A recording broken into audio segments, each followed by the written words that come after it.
Magandang araw po sa inyong lahat, lalo na sa ating mga pinuno, kawal, kawani, at pamilya ng Hukbong Katihan ng Pilipinas.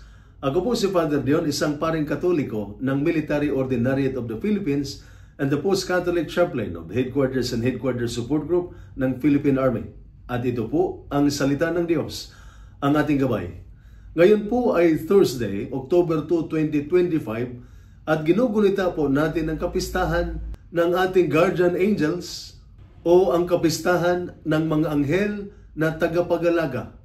Ang ating mga pagbasa at ang kapistahang ito ay nagpapaalala sa atin na hindi tayo iniiwan ng Diyos mag-isa. Mula sa ating pagkasilang, nagtalaga ang Diyos ng anghel na kasama natin sa paglalakbay, nagbabantay, gumagabay, at umaakay pabalik sa Kanya. Ang ating unang pagbasa mula sa aklat ng Exodo, chapter 23, verses 20 to 23, ay nagpapaalala sa atin ng mga anghel na gumagabay at nagbabantay. Sa aklat ng Exodo, sinabi ng Panginoon, "Magsugo ako ng isang anghel na mauuna sa iyo upang ingatan ka sa daan at dalhin sa lugar na inihanda ko para sa iyo." Napakagandang pangako. Hindi lamang nag-uutos ang Diyos mula sa langit, kundi nagpapadala siya ng mga bantay na kasama natin. Para sa ating mga sundalo, totoo ito. Sa bawat misyon, bawat pagbabantay, bawat panganib, ramdam mo kung gaano kadelikado. Ngunit sinasabi ng ating pananampalataya, hindi tayo kailanman nag-iisa. Kasama natin ang ating mga anghel, hindi lamang para iligtas tayo sa bala o bomba, kundi upang ipagtanggol tayo laban sa takot, panghihinaan ng loob, at kasalanan. Para naman sa pamilya, ang mga anghel ang paalala ng presensya ng Diyos. Kapag ang mahal natin sa buhay ay nasa misyon, hindi natin sila makakasama. Ngunit, maaari natin silang ipagkatiwala sa kanilang anghel.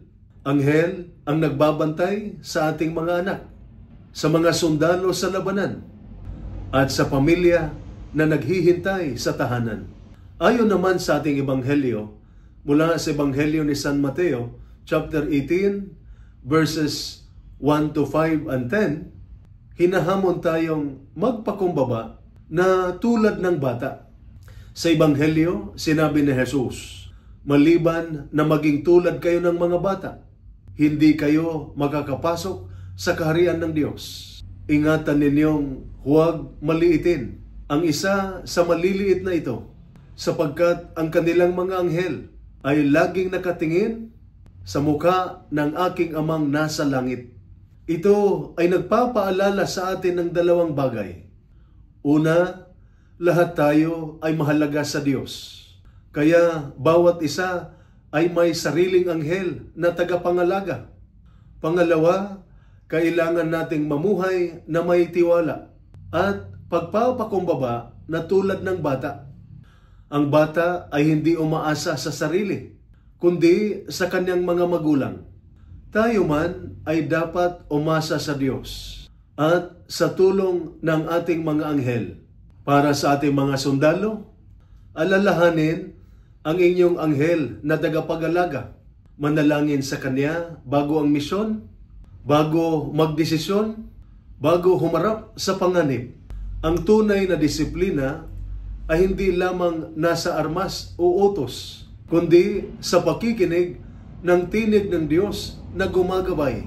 Hayaan ninyong ang inyong mga anghel ang nagpapaalala na hindi kayo nag-iisa. Tulad ng batang natutulog ng payapa dahil alam niyang may nagbabantay, kayo rin ay makakasumpong ng kapayapaan dahil ang anghel ng Diyos ang kasama ninyo.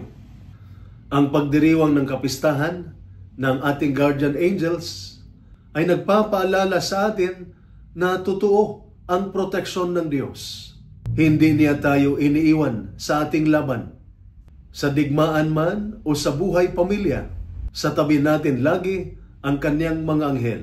Ito po ang salita ng Diyos, ang ating gabay. Manalangin tayo.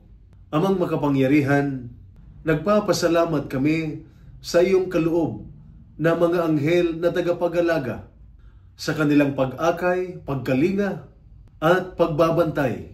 Bigyan mo ang aming mga sundalo ng tapang sa gitna ng panganib, disiplina sa tungkulin, at pananampalataya sa gitna ng laban. Pagpalain mo ang kanilang mga pamilya ng kapayapaan, pag-asa, at tibay ng loob habang naghihintay at nananalangin. Naway bantayan ng mga anghel ang aming mga kampo, tahanan, at puso upang mamuhay kami sa tiwala, pagpapakumbaba at pag-ibig sa pamamagitan ni Kristo na aming Panginoon. Amen. At sumainyo at sa inyong pamilya ang pagpapala ng makapangyarihang Diyos, Ama, Anak, at Espiritu Santo. Amen.